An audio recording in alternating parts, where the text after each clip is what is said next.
Alors cela vous est peut-être déjà arrivé en voiture ou dans un supermarché de vous sentir soudainement très mal, de même carrément avoir peur de perdre le contrôle de votre voiture ou d'avoir qu'une envie, c'est de partir en courant du supermarché parce que justement vous aviez l'impression de plus contrôler du tout la situation et de ressentir un stress assez intense.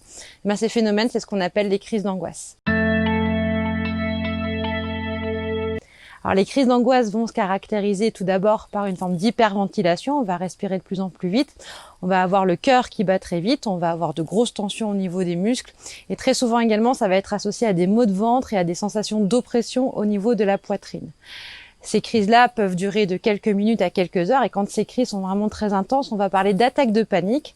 Dans les attaques de panique, on va carrément avoir l'impression de mourir, de faire un infarctus. En fait, la première chose à faire quand cela vous arrive, c'est de tout de suite casser en fait les questions en pourquoi dans votre tête. Effectivement, quand la personne subit une crise d'angoisse, en fait, naturellement, elle va se demander pourquoi ça lui arrive, qu'est-ce qui est en train de se passer. Et bien évidemment, il n'y a pas de réponse à ces questions-là, et donc le fait de se poser sans arrêt ces questions en pourquoi va venir en fait majorer le stress que vous ressentez déjà. Donc, on casse les questions en pourquoi et on passe plutôt sur des questions en comment, c'est-à-dire comment je fais avec ça, qu'est-ce que je peux faire là à ce moment-là pour gérer ça. Et donc, vous l'avez compris, en fait, l'idée pour gérer les crises d'angoisse, c'est un peu de devenir ami avec vos crises d'angoisse et de faire avec.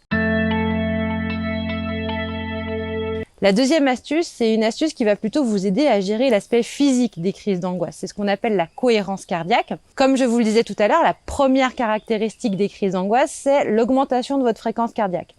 L'idée avec la cohérence cardiaque, ça va être de ramener cette fréquence cardiaque à un seuil qui va permettre de ralentir les autres symptômes du stress.